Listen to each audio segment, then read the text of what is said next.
You ever look at your bank account after paying rent, buying groceries, covering one annoying little bill you forgot about, and think, how is anybody supposed to save real money like this?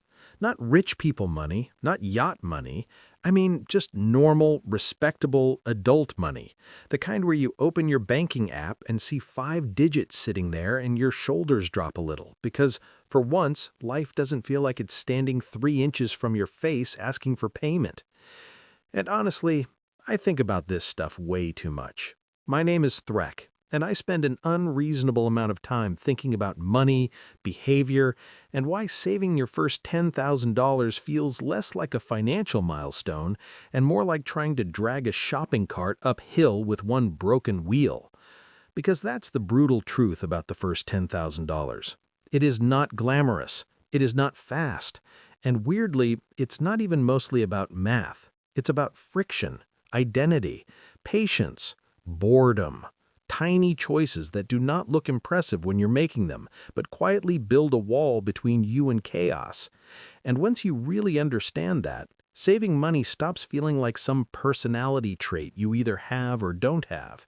It starts feeling like a system you can build, even if you've been bad at it for years. The first brutal truth is that your first $10,000 usually takes longer than you think it should. That part messes with people. You imagine progress being nice and cinematic, like you start saving, make a few smart choices, cancel 2 subscriptions, stop ordering food every time your soul feels mildly inconvenienced, and suddenly you're on track. But real life does this irritating thing where it keeps happening while you're trying to improve it. Tires wear out, birthdays happen, utilities spike, somebody wants to split a weekend trip. Your brain says, well, I've been responsible lately, maybe I deserve this one thing. And that sentence has probably delayed more savings goals than inflation. The beginning feels slow because it is slow. You're building from almost nothing, which means every $100 matters, but also somehow feels small. That's a frustrating combination. It's like filling a pool with a teaspoon and being told to stay motivated. So if you're early in the process and it feels painfully unimpressive, that does not mean you're failing. It means you are in the part nobody posts about. The second truth is that saving your first $10,000 is more about behavior than income optimization, at least at first. Now, obviously, income matters. I'm not going to do that weird internet thing where people pretend mindset can fully overpower math. If your income is low, the climb is harder, period. But even so, a surprising amount of the battle is about what happens to money after it enters your life. Because a lot of people don't actually have a saving problem, they have a leakage problem. Money comes in. Then it leaks out through convenience, boredom, stress, little rewards, and that extremely persuasive voice that says, it's not that much, which is technically true until it happens 40 times.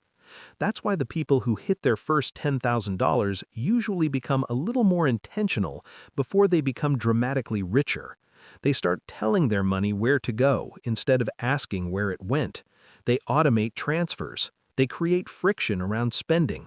They stop treating every urge like an emergency, not because they became boring robots, but because they got tired of being surprised by their own account balance. And honestly, that's a pretty relatable form of maturity. The third brutal truth is that your first $10,000 will probably require becoming a slightly different version of you that keeps restarting.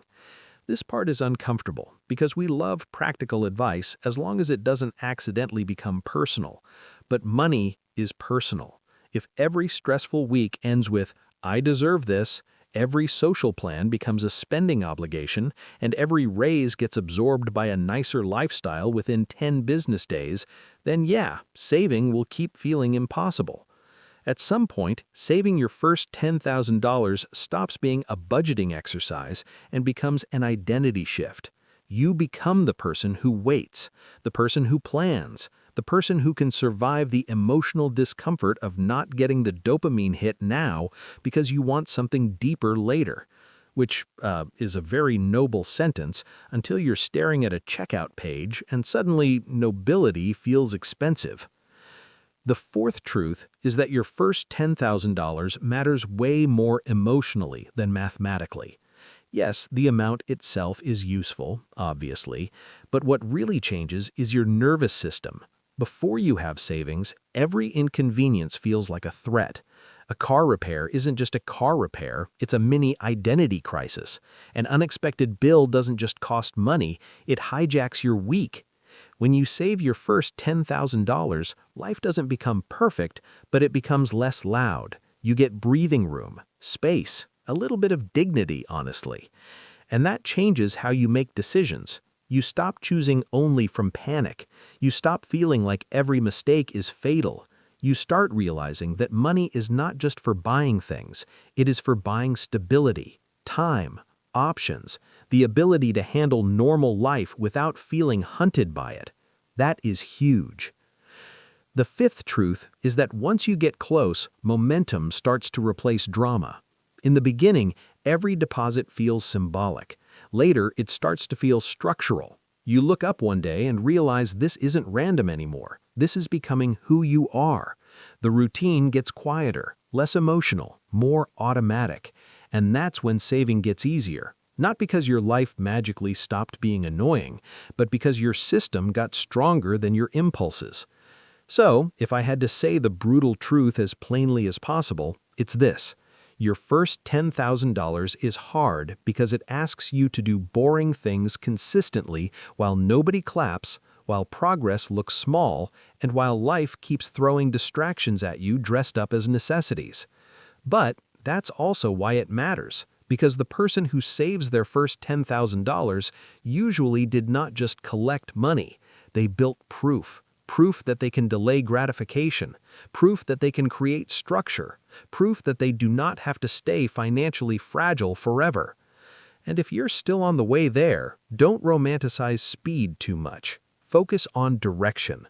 Focus on the gap between what comes in and what goes out. Protect that gap. Automate what you can. Make your future easier than your impulses. Your first $10,000 is not flashy, but it is powerful.